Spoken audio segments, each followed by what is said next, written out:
Boa noite, pessoal, tudo bem? Conseguem me ouvir e me ver? Som e imagem estão bons? Eu vou dar mais 2 minutinhos. A doutora Helena Rachu já está aqui presente, já já eu chamo. Enquanto isso, me digam se a imagem e o som estão bons, por favor. Boa noite, Jacira. Boa noite, Carmen. Olá, boa noite. Doutora Helena já está aqui.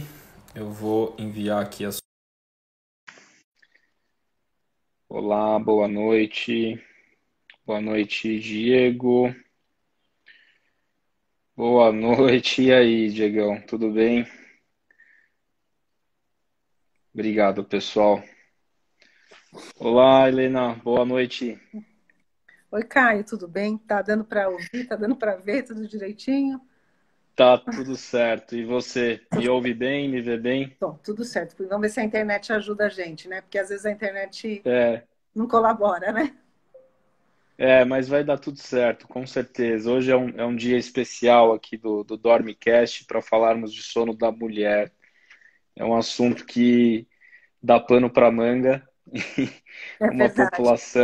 É uma população que a gente precisa olhar com mais cuidado e é por isso que eu te chamei aqui essa noite. Vou dar só mais um minutinho, eu já te apresento e a gente inicia.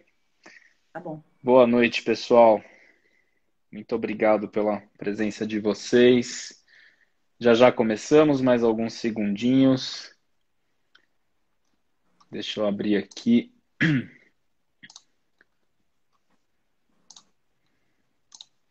Vamos lá. Bom, pessoal, 6:02. Este é o 29º Dormicast, o quadro de lives semanal aqui do meu canal, o @Caio no Sono. E hoje eu tenho uma convidada muito especial, a doutora Helena Rachu. É assim que pronuncia o seu sobrenome? Isso. Tá certinho. Tá bom.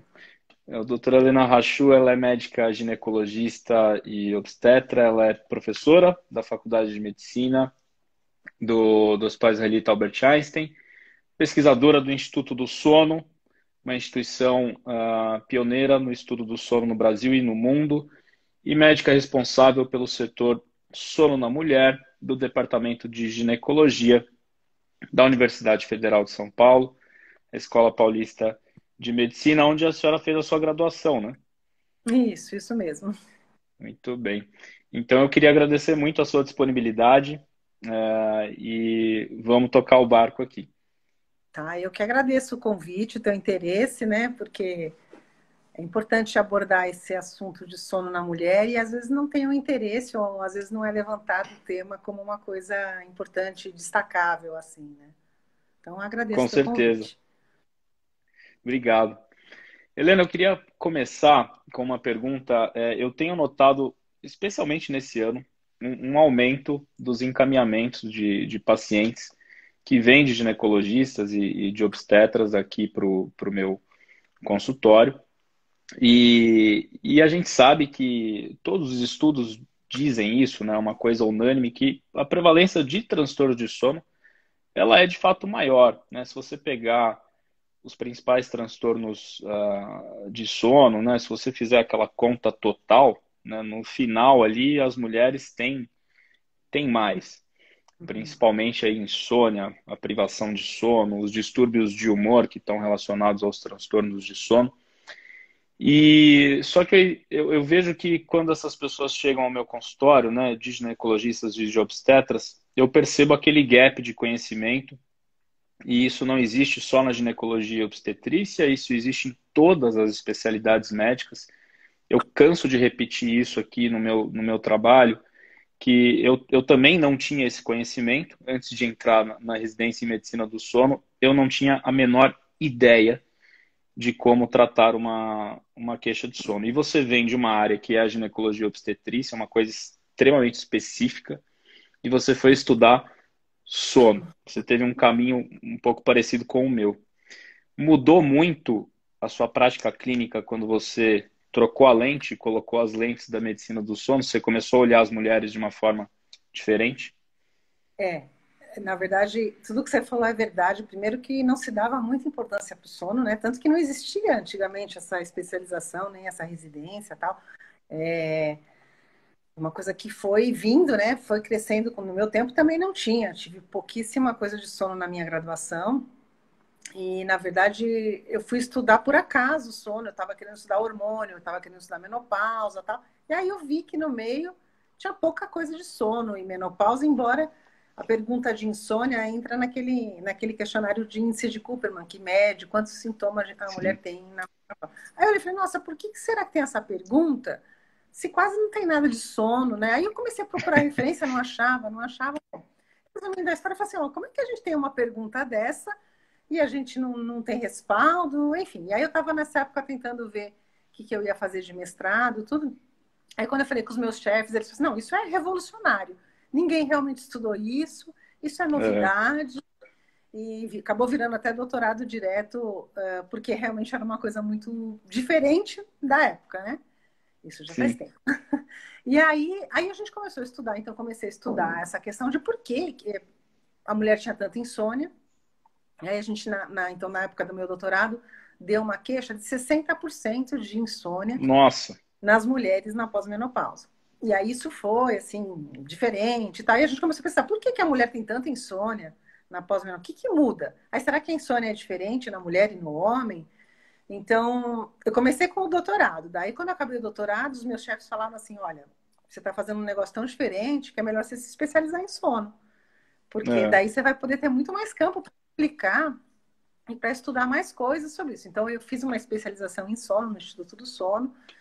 E de lá sim. para cá eu venho estudando especificamente o sono das mulheres, dou aula nos cursos de sono e tudo. Mas aí você queria saber o que mudou. Mudou que, para ginecologista, assim como para diversos médicos, o sono nem entra nas perguntas, né? Só se o paciente se É, queixar. Agora entra, né? Agora para mim entra.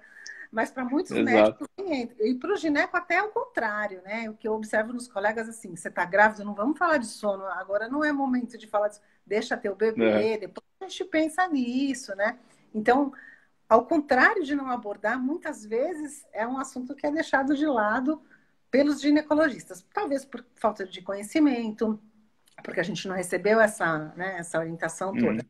Mas eu acho que é extremamente relevante a gente ressaltar a importância do sono em todas as especialidades, porque todo mundo dorme, né? Independente do É. programa de saúde, o sono sempre ajuda. Então, acho que é muito importante. Eu tenho dado assim, entrevistas, não, palestras no Promate, São Luís, tal. E os ginecos sempre me olham com uma cara de, nossa, como é que você foi parar no sono, né? E aí eu conto essa história, que é um caminho diferente, né? Mas é E é um um caminho estilo de necessário, porque atendimento, né? O estilo de é, atendimento é muito diferente do GO, né? E exatamente, na, porque e é na muito, medicina do né? sono a gente tem uma anamnese super detalhada, né? Uma coisa que foge um Exato. pouco da prática clínica, realmente. Exatamente. Mas acho que essa disseminação do conhecimento do sono nas diversas especialidades e também nessas interrelações é muito rico, né? E aí eu acho que ajuda muito os pacientes, especialmente quando a gente tem assim um Sim. contato assim, né, que nem você psiquiatra, gineco, e a Hum. gente olhando os pacientes juntos, eu acho que isso sempre é muito interessante para os pacientes, né? Eles sempre tendem a ganhar com essa multidisciplinaridade. Com certeza. Você comentou da menopausa, que é um tema que frequentemente eu sou questionado e eu tenho que estudar, porque, como você disse, o sono na mulher ele é pouco estudado e na residência de medicina do sono, o sono na mulher ele também é pouco estudado. Então, vira e mexe, eu tenho que revirar os meus livros e os meus artigos para procurar algo a respeito. E tem aquela obsessão do século XXI pela melatonina, que eu acho que isso dá uma tese de doutorado em saúde mental e comportamento humano sobre a obsessão da melatonina, pela melatonina. Eu queria te perguntar uma coisa. É verdade que depois da menopausa, a mulher produz menos melatonina? E se isso for verdade, isso por si só justifica a prescrição de melatonina nessa Olha, faixa, Caio, nessa essa faixa pergunta, etária? essa pergunta eu acho super interessante, né? A gente está estudando esse tema, eu acho que é super relevante. Na verdade, eu estava escrevendo um projeto exatamente sobre isso, porque assim, com a idade, a melatonina cai, tanto para os homens como para as mulheres. E Sim. realmente teve alguns congressos que eu fui que se chegou a cogitar a possibilidade de dar a melatonina como um antioxidante e ser uma reposição. Mas isso não é um consenso ainda. Então, na verdade, Tá. eu estou escrevendo até um projeto sobre isso de tentar ver a associação da melatonina com a terapia hormonal e ver se existe um benefício ou se usar separado. Na verdade, eu estou desenhando um estudo exatamente sobre isso, Certo. porque é uma pergunta muito relevante, né? As pessoas gostam da ideia, né, de usar melatonina, e se Uhum. tem essa queda, os próprios pacientes perguntam, né? Posso tomar? E muitos nem perguntam, né? Sim. Estão tomando, né? Se tá É, fácil, já chegam tomando, né? Já chegam com os frasquinhos dos Estados Unidos tomando a porque melatonina. lá é mais ainda, né? E acho que travou um pouquinho a tua tela. Você está me ouvindo? Tô. Deu uma falhadinha, mas já voltou. Tá. Não, e assim, mas nesse, como é que você costuma fazer na prática clínica? Porque a gente tem uma questão muito complicada de acesso à dosagem de melatonina. A maioria dos testes, eles somente são utilizados em pesquisa, não está no laboratório aqui da esquina do bairro, né? Então, como é que você faz isso na prática? Como é que você evidencia esse déficit de melatonina e como é que você indica essa prescrição? Se você Olha, de fato vê que a mulher tá produzindo menos. é. Então, na prática clínica, né, o que que a gente faz? A gente sempre reforça a higiene do sono, as técnicas comportamentais, né, a restrição no leito, enfim, aquelas condições e de tentar uma sincronia com o dia, fazer a pessoa sincronizar com o dia, ficar acordada de dia Sim. e dormir de noite. A gente fica sempre reforçando a necessidade de diminuir a luminosidade à noite para que a gente possa produzir a nossa própria melatonina, que a gente não Uhum. precisa de uma melatonina extra. E, na verdade, a gente não reforça muito essa questão do uso da melatonina, pelo menos ainda Tá, não, por enquanto não. tá. A gente tenta sempre focar nessa questão da adaptação do meio ambiente, diminuição da luminosidade, Aham. especialmente celular, televisão, essas coisas todas que as pessoas fazem, né? A gente não tem indicado de rotina. E a Tá, gente tem ok. usado mais quando as pessoas estão com muita dificuldade de sincronizar com o dia. Quer dizer, primeiro a gente tenta o comportamental, mas é aquilo que Uhum. a gente comentou, né? Uns já chegam usando e já falam que se dão bem. Às vezes até é Sim, difícil retirar se já começou, já está se sentindo bem, a gente fica meio de mãos atadas, né? Mas eu sim. nunca começo de cara com a melatonina. Eu Tá, sempre começo com as medidas comportamentais. E essa questão ainda é uma dúvida para mim, sabe? Se a gente usa tá. como de reposição. Estou super curiosa para saber. Estou lendo bastante, vendo os estudos que já Tá. tem. E do que eu vi até agora, não tem um consenso, e é uma pergunta que eu acho super relevante. Estou curiosa também É, para a e resposta disso. é o que eu vejo também na prática, né? Porque além de ser um agente cronobiótico, né? Para os transtornos de ritmo circadiano, né? Avanço de fase, atraso de fase,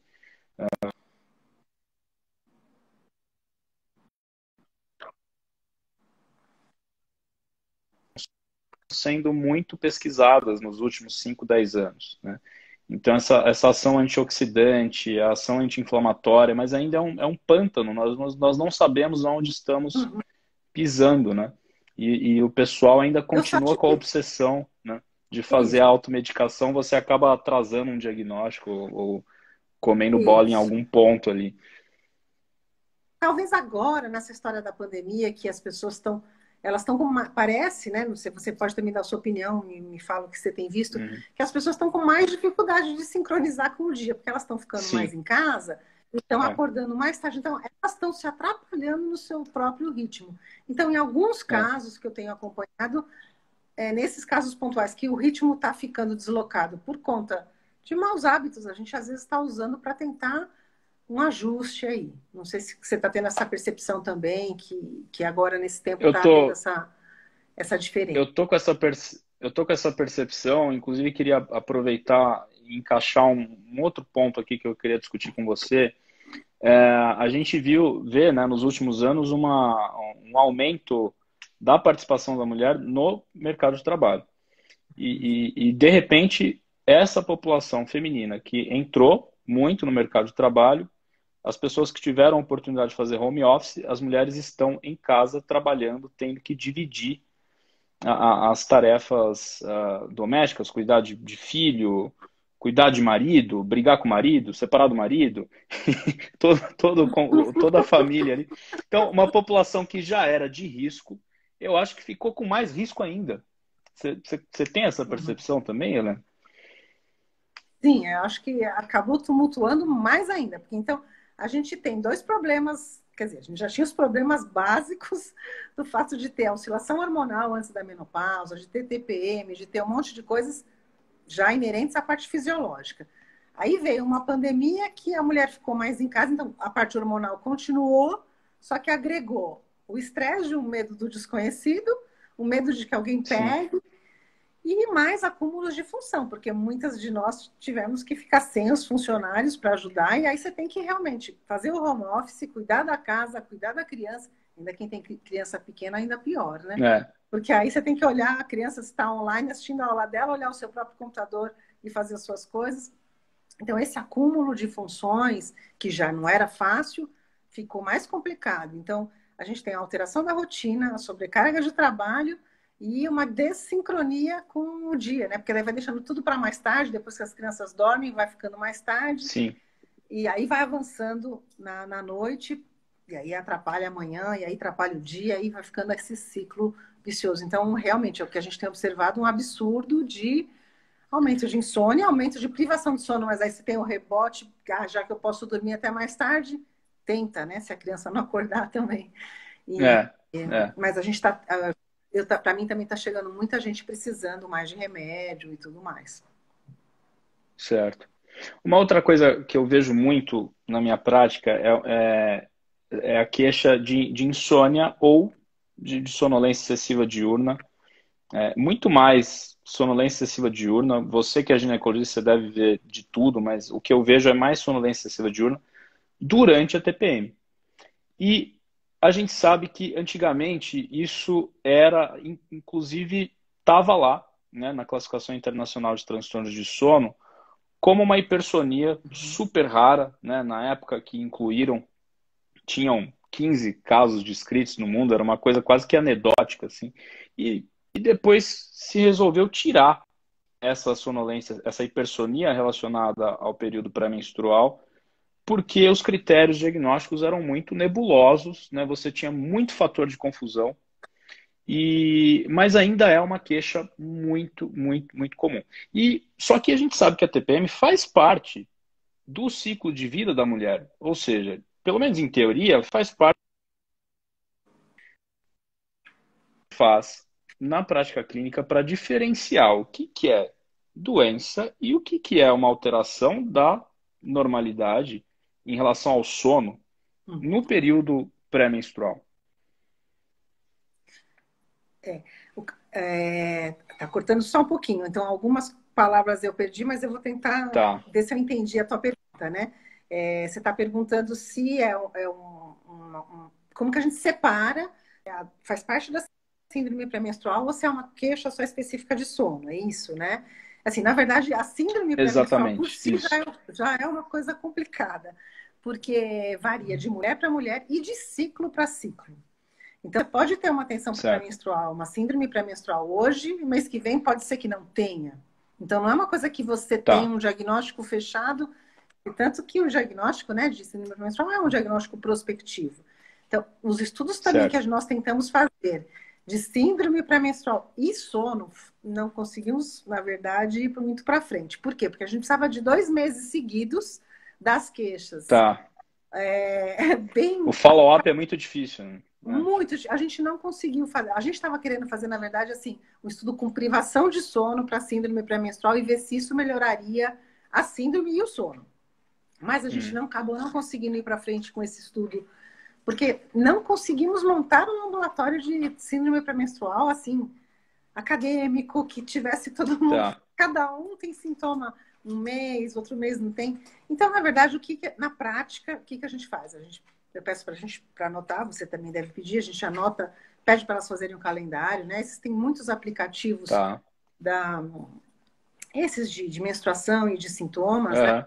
Aham. Porque a maioria, quando a gente pede para anotar, elas falam que eu tenho TPM, eu tenho TPM, mas quando elas voltam com a anotação, você vê que não é bem TPM, porque nem Tá. sempre, se for a síndrome pré-menstrual, os sintomas vão melhorar quando a menstruação descer, em geral, né? Tá.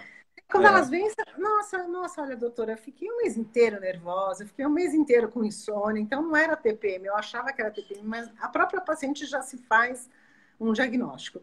Mas o Tá. jeito de abordar, que foi a sua pergunta, então, acho que assim, a gente se baseia muito no que a paciente traz, e aí a gente pesa o conjunto de sintomas, se tiver mais sintomas do que somente, às vezes, anticoncepcional, aí tratar, Tá. aí vai pesar o Uhum. risco e o benefício de usar uma medicação somente naqueles dias, né?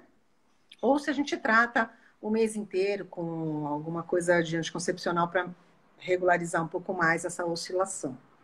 Certo.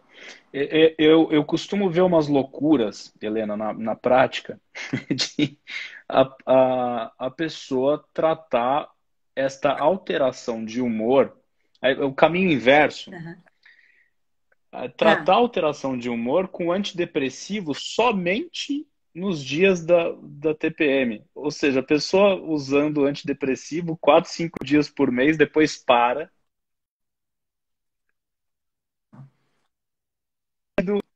O certo é você tratar a causa hormonal de base, né? Como você está falando.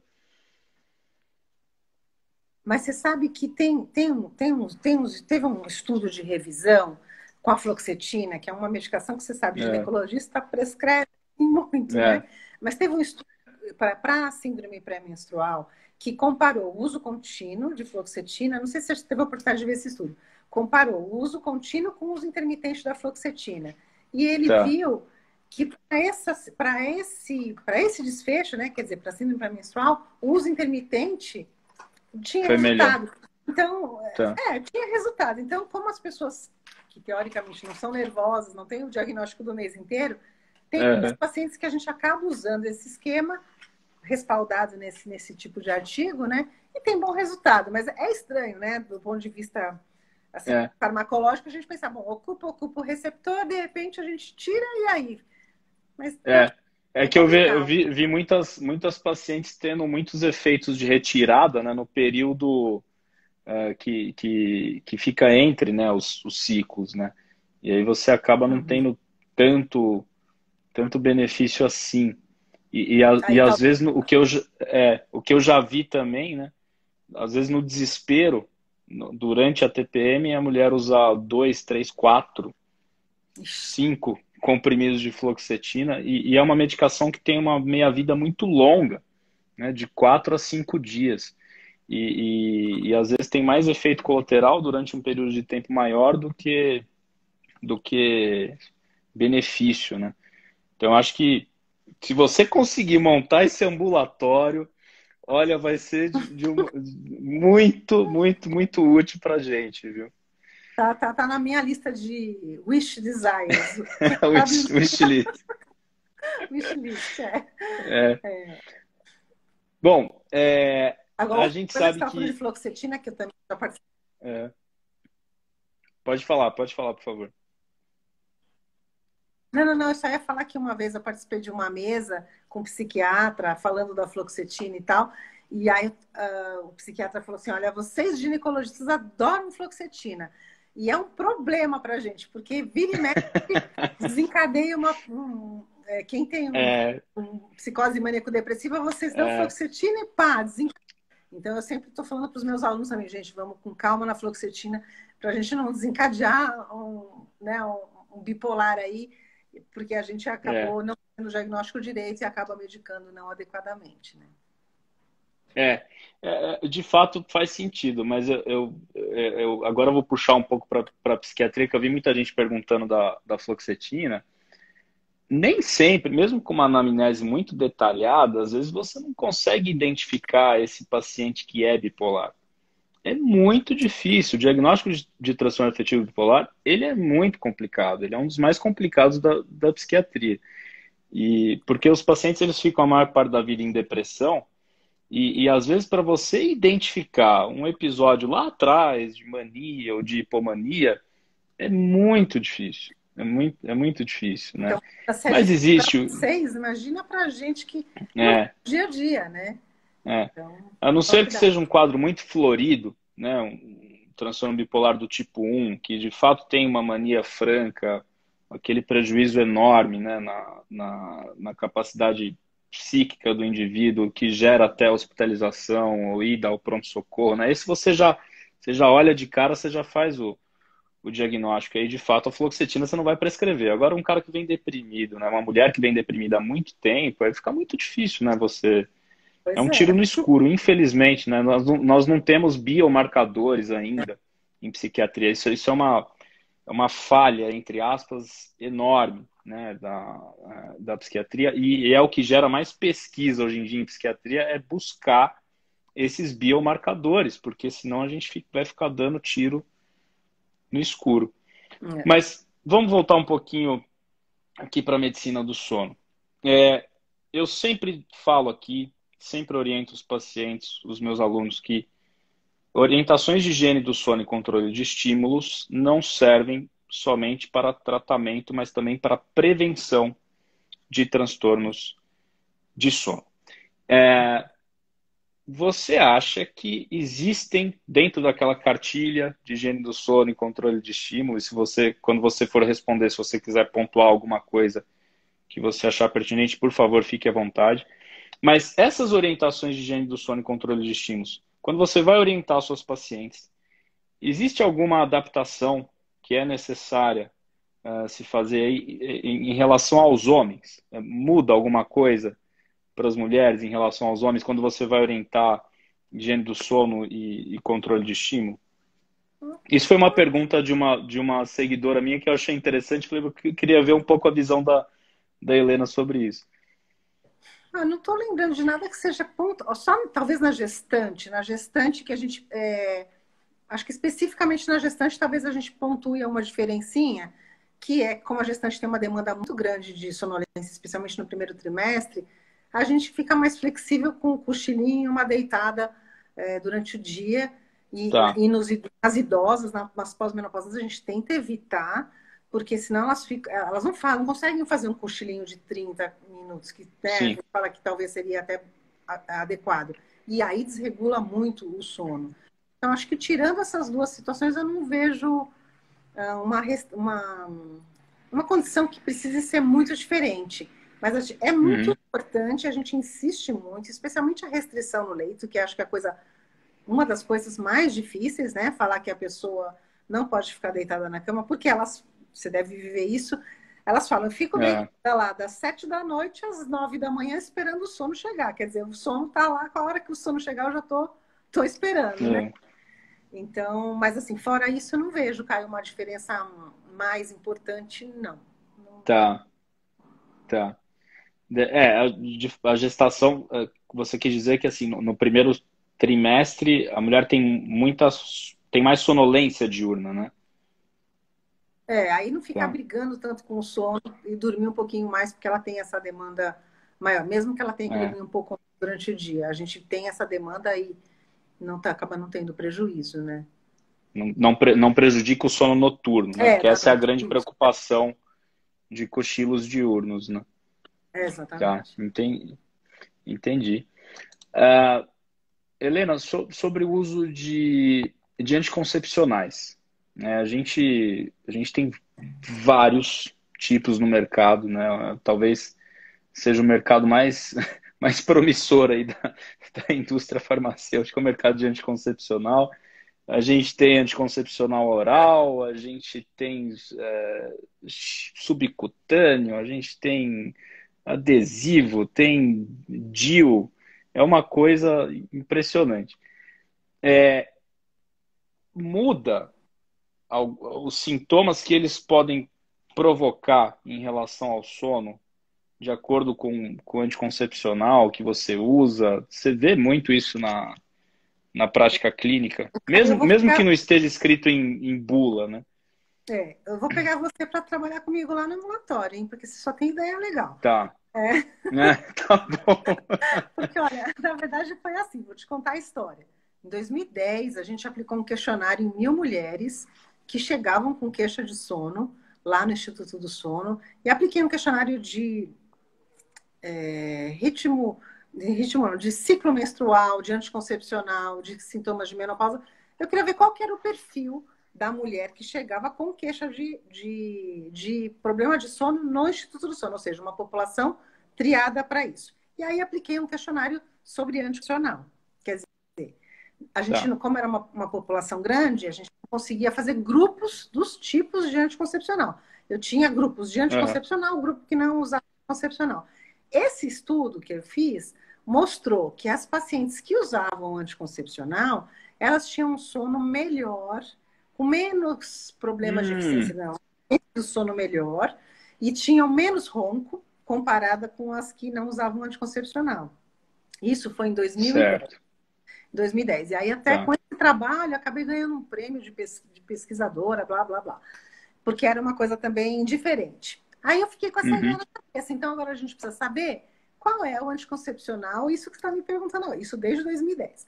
Aí a gente Tá. começou a escrever um projeto, mandamos para a FAPESP, que a gente queria estudar o tipo do anticoncepcional para responder essa sua pergunta, que já era uma pergunta minha. A resposta da FAPESP é que a gente não tinha evidências na literatura que respaldassem para a gente testar os tipos de anticoncepcional. Então, nós ampliamos Tá. as nossas pesquisas em nível populacional. Aí teve uma aluna minha, Tá. que é a Andrea, fez uma pesquisa online sobre tipo de anticoncepcional e sono. Também ela viu, na verdade, o oposto do que eu vi, que quem não estava usando o anticoncepcional ou estava usando Mirena, que é aquele dispositivo O intrauterino, tinha um sono Dilmirena. melhor, estava melhor do que quem usava anticoncepcional. Então, aí que deu uma confusão. No momento, Tá. a gente está pensando em fazer um estudo prospectivo, controlado, randomizado, para testar diferentes tipos de anticoncepcional, porque assim, a gente levantou tudo, fizemos uma revisão sistemática, que foi um dos artigos dessa minha aluna, e a gente não tem conclusão. É uma coisa que eu acho tão bacana isso, porque se o É. anticoncepcional, especialmente a progesterona, age em GABA, né? Deveria melhorar a Sim. qualidade do sono, deveria melhorar o sono. Então, eu sempre fiquei pensando nesse sentido. Mas a gente já tem essa Ou resposta. Então, se provocar a Deus quiser, a sonolência gente vai excessiva conseguir. diurna, né? Então, isso, a gente quer agora estudar isso, os diferentes tipos de anticoncepcional, Tá. fazer grupo e fazer um estudo prospectivo, para ver se a gente consegue responder. E essa questão do ronco é interessante também, né? Porque na menopausa a gente tem um aumento absurdo de prevalência de apneia do sono em mulher, Uhum. justamente pela queda dos hormônios, né? Estrógeno, acho que mais progesterona que protege a via aérea superior, Isso, né? exatamente. E aí é muito bacana, né? Você vê a influência tanto na parte de neurotransmissão, né? Então progesterona, GABA, quanto na parte de tônus muscular, né? E esse é outro aspecto que ginecologista também não explora muito, porque para o ginecologista, agora eu te falando como ginecologista, o importante é o É, estrogênio. É o estrogênio que a gente tem que repor, o estrogênio é, que dá pele, que dá cabelo, que dá tudo, que é tudo de bom. E a progesterona é o mal da história, que dá mau humor, que dá retenção hídrica, que, assim, só que ela é um estimulante respiratório, melhora essa sim, questão da respiração. É claro que precisa ser uma dose mais alta. Mas da literatura que eu tenho visto, que eu li, é o que a progesterona que mais ajuda na respiração é a trimegestona. Mas também não temos estudos é, grandes isso, e também é outra coisa que é da listinha de desejos de estudo. Parece que uma dose alta de acetato de medroxiprogesterona ajuda, mas a gente não tem respaldo da literatura para repor nessa dose que seria suficiente para melhorar a questão da apneia, né? Então, a gente não tem. entendi. Mas é outro. Ó, e tá vendo? Você tem que trabalhar comigo lá, porque você tá em sintonia. Vamos ver que eu já. Se eu falar assim, eu vou entrar aqui em privação de sono, mas eu acho que é um campo muito pouco explorado, né? E dado que é uma população de risco, a gente precisa olhar com mais cuidado, sim, né? Mas e como a apneia está em todo mundo, a apneia não escolhe idade, não escolhe gênero, então a gente precisa ver alternativas de fato, né? Exatamente. Tem uma coisa, Helena, que eu falo muito aqui, aliás, é uma batalha pessoal, num bom sentido, que a gente vive uma outra pandemia, além da Covid-19, que tem incomodado muito todo mundo, que é a pandemia de dependência de medicação para dormir, né? É. Principalmente drogas Z, então Zolpidem, Uhum. Zopiclona, que são as comercializadas no Brasil, e os benzodiazepínicos, que são comercializados há muitos anos, né? Essas medicações têm uma importância no tratamento da insônia, principalmente na fase aguda, mas acontece Uhum. que o paciente com insônia, a grande maioria das vezes, ele não vai direto para o médico do sono ou para o médico que tem o mínimo de conhecimento em medicina do sono. E aí Uhum. você gera uma bola de neve, né, que em 2018 tem uma publicação da Anvisa que foram vendidas 58 milhões de caixas de benzodiazepínicos e hipnóticos no Brasil. 58 milhões de caixas. Nossa. Sendo que 12 milhões, somente 12 milhões de Zolpidem, né? Ou seja, é um Zolpidem para cada habitante da população de São Paulo. Então, e é uma coisa que acaba chegando para a gente, que é especialista em sono, porque essas pessoas passam por mais ou menos 53 profissionais antes de chegar na gente, porque ninguém mais sabe o que fazer. E aí fica uma situação muito complicada, porque você tem que lidar com a expectativa de um paciente que quer um sono perfeito, entre aspas, há muitos anos, mas que ao mesmo tempo carrega com si um comportamento, um hábito que Difícil, né? não vai, que é difícil, né? E a questão da dependência.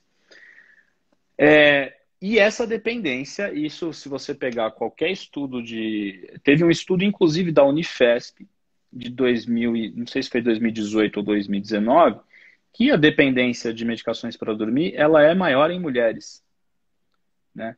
Lá Uhum. do Departamento de Psiquiatria da Escola Paulista. Então, ela é maior em mulheres. Por que que mulher abusa mais e por que que elas são mais dependentes?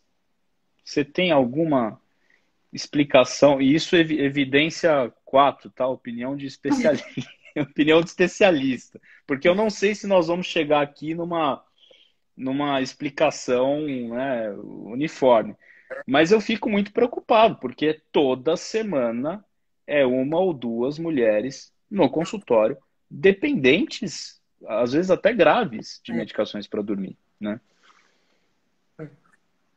Na prática, o que a gente observa mesmo isso que você está falando, especialmente nas mulheres depois da menopausa, eu acho que tem um fácil acesso, mesmo no posto, depois que elas começam, elas têm o dia da receita, que vão lá só para trocar a receita, e aí continua.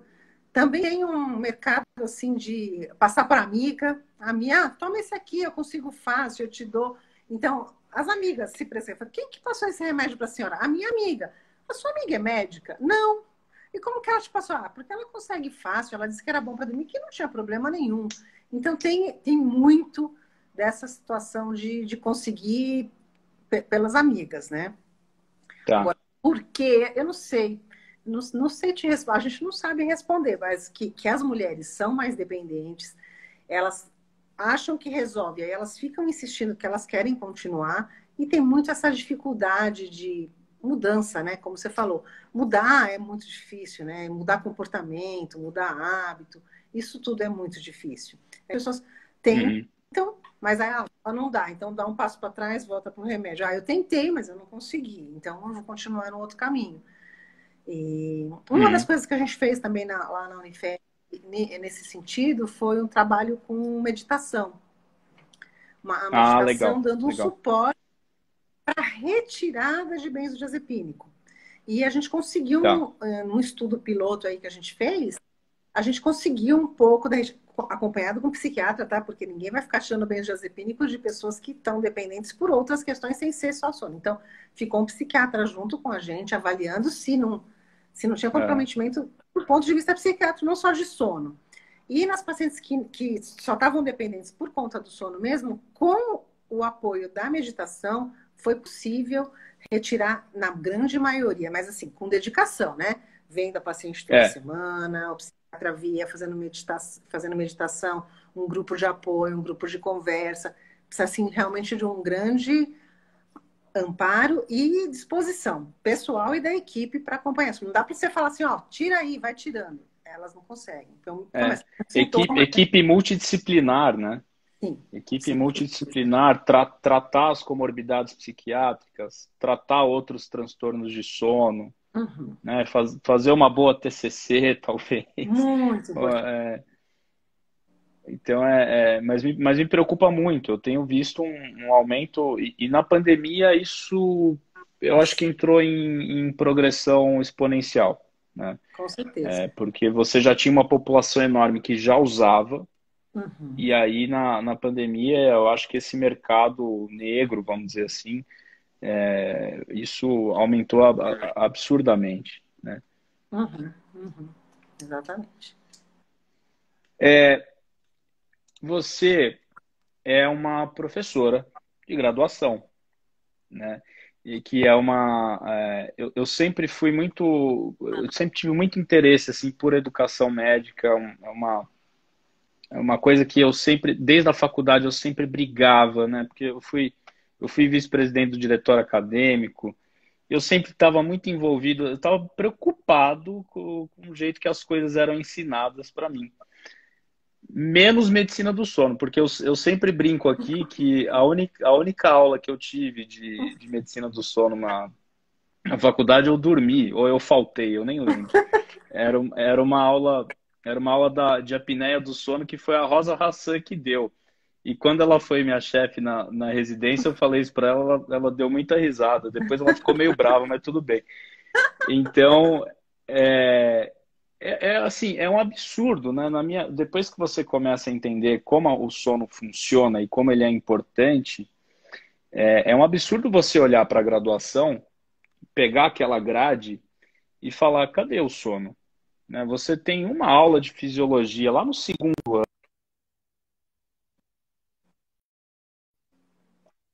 Uhum. e você está fazendo parte de um projeto super legal que é a Faculdade de Medicina do Einstein, assim, tem tudo, né, para ser uma grande instituição de ensino. Como é que você enxerga esse ensino da medicina do sono na graduação, nesse futuro aí que a gente É, tá por passar aí? é, eu tenho perguntado, né? Porque a minha área lá é saúde da mulher, então eu Tá, não faço essa parte de sono lá. Mas a gente tem uns períodos que chama consolidação, que você não é uma aula, não é uma aula que os alunos são obrigados a ir. Mas nesse meu período de consolidação, eu sempre ofereço uma aula de sono. E sempre tem Ibope, viu? tá. Sempre tem. Ah, então tá aumentando o Ibope. Porque as pessoas têm interesse, né? Porque todo mundo conhece, ou não tem problema de dormir, ou conhece alguém que tem problema. Eu vejo também crescer muito nas faculdades a questão de liga, né? Liga do sono, tem liga do sono em Sim, várias faculdades. Então, eu acho que tem uma demanda e as coisas que a gente oferece para os alunos nessa área, eu acho que eles se interessam. Então, eu acho que ainda, embora não esteja enraizado assim, na rotina da graduação, quando tem a eletiva lá, na Unifesp tem eletiva de sono, tem muita sim. procura. Então, acho que está aumentando muito a procura por conta do tanto de pessoas que têm problemas, né? Mas eu acho que a gente tem que sim. enfatizar mais, sim, porque isso vai ser muito importante para o futuro, né? Que são pequenas iniciativas que parece que tem suscitado aí um interesse maior, né, dos acadêmicos. Essa É, questão das ligas, você lembrou muito bem, né? Eu vira e mexe eu vejo aqui no Instagram, o pessoal começa a me seguir assim, a liga, não sei da onde, liga no eu falei, nossa, que legal, né? Você é, tem é, faculdades aí muito distantes, né, de São Paulo com liga de medicina do sono. Isso é muito é, bacana, né? é. É bem bacana mesmo. Eu acho Deixa eu... que a gente tem que incentivar, motivar eles a continuarem, né? E mesmo na questão da Sim. residência, na residência de medicina do sono, é uma residência diferente, né? E É. acho bacana também. Às vezes passa residente comigo lá para ver um pouco de sono na mulher e eu acho bacana. Acho bacana a troca. É interessante ver um residente que está fazendo uma especialização nisso. É sempre uma troca muito rica, né? Tanto para um lado Sim, quanto para o outro, a gente conviver com essas diferenças. sim. A gente tem mais tempo. Eu vou te fazer uma pergunta que me mandaram ao longo da semana sobre a apneia na gestação. Como é que tem sido? Eu não sei se você atua nessa área, né? Porque existe uma dúvida assim de tratar, né, a apneia na gestação, quando tratar, quando não tratar. Quais são as orientações que você pode dar, dependendo do grau, né, da apneia? Uma mulher, ou às vezes uma mulher que já tinha apneia do sono, engravida, né, se isso muda o tratamento ou não. Você poderia falar um pouquinho sobre isso para a gente? Olha, a gente tem um pouco de experiência com a apneia na gestação, porque a gente fez estudos sobre gestantes hipertensas e a gente fez um estudo junto com o Guilherme Minot, né, um estudo Sim, nacional, e a gente pegou então mulheres hipertensas que todas elas tinham apneia. A gente fez polissonografia em todo mundo, todas elas tinham a coexistência das duas coisas. Aí um grupo a gente fez o tratamento com CPAP e um grupo foi um grupo controle que fez só um pré-natal normal. Então, a nossa primeira observação foi: todo mundo precisou de pressão mínima no CPAP de 6. Então, não tinha ninguém que tá, estava que tava assim, não, passa, não precisa, né? Então, todas as tá. gestantes hipertensas precisavam de uma pressão de CPAP. Então, e depois, o final desse estudo foi que o grupo que usou CPAP, a pressão estabilizou muito mais, com Tá. menos Uhum. necessidade de antihipertensão. Então, pela coexistência aí, né, pela fisiopatologia daquela coisa de lesão endotelial entre a hipertensão e a apneia, e pelo fato do CPAP reverter isso, o desfecho foi muito bom. Agora tem estudos muito grandes, né? Esse estudo que a gente fez faz um tempo e logo no começo. Agora tem estudos grandes fazendo CPAP em gestação e vendo o desfecho a longo prazo. Mas, na minha opinião, e do que eu estudei, do que eu participei, do que eu leio, eu acho assim, se a pessoa tem apneia, ela tem que continuar tratando, e se essa apneia começa Uhum. na gestação, do que a gente já tem na literatura, do que a gente observou nos estudos, o desfecho é muito melhor, porque você vai melhorar a respiração, você não tem um efeito colateral de medicação, você só está melhorando a ventilação. E a adesão Exato. das gestantes, por incrível que pareça, é muito boa. Porque se você fala, olha, pode melhorar a oxigenação para o seu bebê, né? Porque você vai ter mais ventilação e tudo. Ah, nossa, a aderência é maravilhosa, né? Tudo que for para melhorar o bebê, a adesão é muito melhor. Então, eu acho que sim, tem que. Acho que ainda. Nos ginecos, imagina, se você for falar aí, toda vez que eu falo, fica todo mundo. Nossa, o que é isso? É porque não se pergunta, né? Se você ronca, nem pergunta, Sim. né? Se você ronca, se você tem algum problema de sono na gestação. Mas acho que sim, acho que é uma coisa que a gente tem que começar a perguntar mais, falar para os ginecos, na dúvida, encaminhar para um especialista de sono, investigar, e tendo apneia, acho que sim, deve ser. Essa intervenção que a gente fez foi de 26 semanas até 36 semanas. E o desfecho foi muito melhor no grupo que usou o CPAP. Então, acho que tendo Eu, apneia na gestação, deve sim intervir. o grupo que começou a usar o CPAP foi a partir do segundo trimestre, é isso? 26 semanas. Com 26 26 semanas. semanas, Usou né? Tá. 26 até 36. A gente Fez o protocolo assim, de Tá. 26 até 30%, 10 semanas de CPAP. E o desfecho foi muito diferente. A melhoria foi Inclusive muito boa. desfecho obstétrico, Helena, assim, você teve menos Desfecho complicação neonatal, no parto, tá? menos.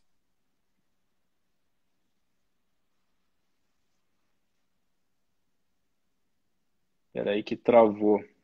A internet não está ajudando hoje. Estava caindo. Agora, A bateria estava agora caindo. voltou. Eu perguntei se teve menos o desfecho obstétrico, né? Se teve menos complicação no parto, Teve, teve foi melhor. melhor, Nota do Apgar, né? Foi melhor para as pacientes que tá? estavam no grupo que usou o CPAP. E teve um caso específico que a paciente era a nona gesta, imagina, Nossa Senhora. nona tentativa, era a nona. E acabou caindo no grupo do CPAP, a gente fala que foi o filho do CPAP, o nenê, É, porque foi a vez que deu certo. Então, mas tudo bem, foi muito coincidência legal. dela ter caído nesse grupo, mas deu certo. E deu tudo certo na gestação, no pós-parto, tudo. E esse estudo vocês fizeram com o Guilherme. Foi, com o Guilherme Minot. Que Ele que. bacana. Que faleceu, né? Ele faleceu ano passado, se eu não me engano, né? Exatamente, É, exatamente. Ele queria uma, fazer uma- com pré-eclâmpsia, aí a gente não conseguiu, porque pré-eclâmpsia é meio complicado, né? Aí a gente fez é, só com gestante hipertensa, mas foi muito bacana. Foi um estudo que foi um dos pioneiros, né? Com ele encabeçando também, tudo. sim. E foi bem interessante, foi bem legal.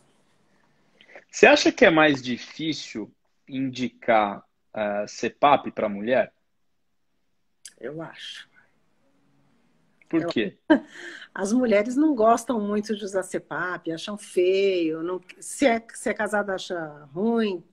O homem não liga muito, né? A mulher fica mais incomodada. Tanto que inventaram aquele CPAP rosinha lá para mulher e É, tudo falando, né? Que é mais tentando agradar. Não sei se isso agrada muito, não sei se na prática isso acaba agradando muito. Mas as pessoas, as mulheres reclamam muito, que não querem, têm vergonha. Ah, imagina, se for viajar com as amigas, eu vou levar esse negócio e tal, né? uhum. A gente observa que é mais difícil, sim, a adesão. Mas quando elas têm uma grande melhora do ponto de vista clínico, aí elas acabam aderindo e tudo bem, né? Eu acho que o ponto de conversão aí está justamente na. Primeiro, você fazer uma boa adaptação com É. um bom fisioterapeuta, né? Para quebrar aquele estigma. E, e quando de fato é bem indicado, você tem uma primeira noite muito bem dormida, eu acho que a pessoa começa a ver o aparelho com outros olhos, né? Uhum, uhum. Exatamente. Helena, estamos chegando aqui no final. A gente tem tempo ainda para alguma pergunta, pessoal. Se alguém quiser perguntar, nós temos um tempo e a Helena vai responder com o maior prazer. Por favor, podem perguntar. Deixa eu ver se tem Acho que alguma já está pergunta todo aqui mundo em com fome. cima. É,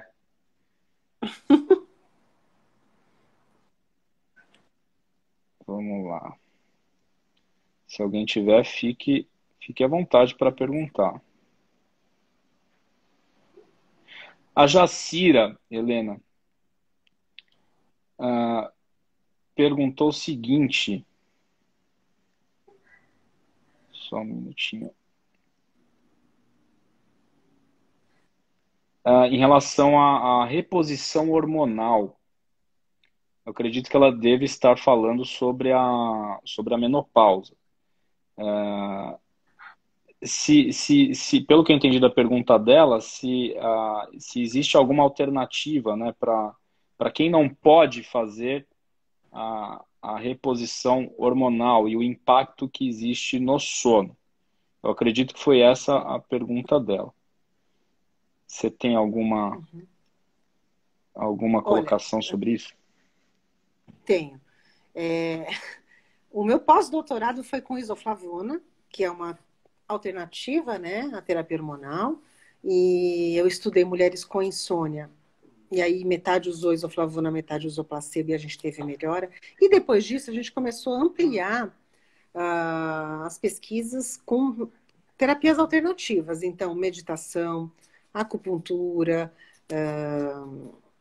A gente recentemente fez um com aromoterapia, com lavanda.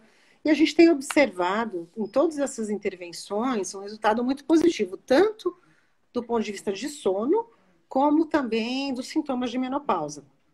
Então, a gente acredita assim, na verdade, claro, foram teses, né? Então, a gente fez uma pergunta específica e acompanhou as pacientes com desfechos específicos, então, desfecho de polissonografia, desfecho de questionário de qualidade do sono, desfecho. Mas, na prática, isso, claro, como era a tese, tinha essas perguntas específicas. Mas, na prática clínica, o que a gente tem feito? A gente primeiro avalia se a pessoa pode usar a terapia hormonal ou não. Aí, qual que é a queixa mais acentuada, se ela pode usar essas outras coisas. A gente faz, às vezes, um mix aí, além da terapia cognitivo-comportamental para insônia, claro, a gente associa outras técnicas que ajudem a paciente a melhorar tanto do sintoma de climatério como da insônia também. Que é um raciocínio muito parecido que a gente tem na psiquiatria também, né? Existe uma ideia, eu vou usar um exemplo aqui daquela ideia antiga de insônia primária e insônia secundária, que desde 2005 isso não existe mais, porque a gente sabe que os transtornos de sono eles têm uma história natural própria, eles têm um curso próprio, e se você não tratar as duas coisas juntas, você não vai ter um resultado. Né? Então não adianta, mas essa insônia ela veio por conta da depressão, então eu só vou tratar a depressão porque aí sim a insônia vai melhorar. Esse raciocínio ele tem que sumir, né, da cabeça do médico. Então, você tem que tratar as duas coisas juntas, né? Eu acredito que na ginecologia é a mesma coisa, né? Você tem que tratar a parte hormonal, tem que tratar a parte hormonal. Mas tem uma doença do sono que está acontecendo ali do teu lado e que se você não atuar, vai dar ruim, né? Como diz o outro. Então, a gente tem que ter uma equipe muito bem alinhada. Teve uma outra pergunta aqui que, para a gente fechar, eu acho que vai ser bem bacana. Existem muitas alterações na mulher no que tange aí a função da tireoide.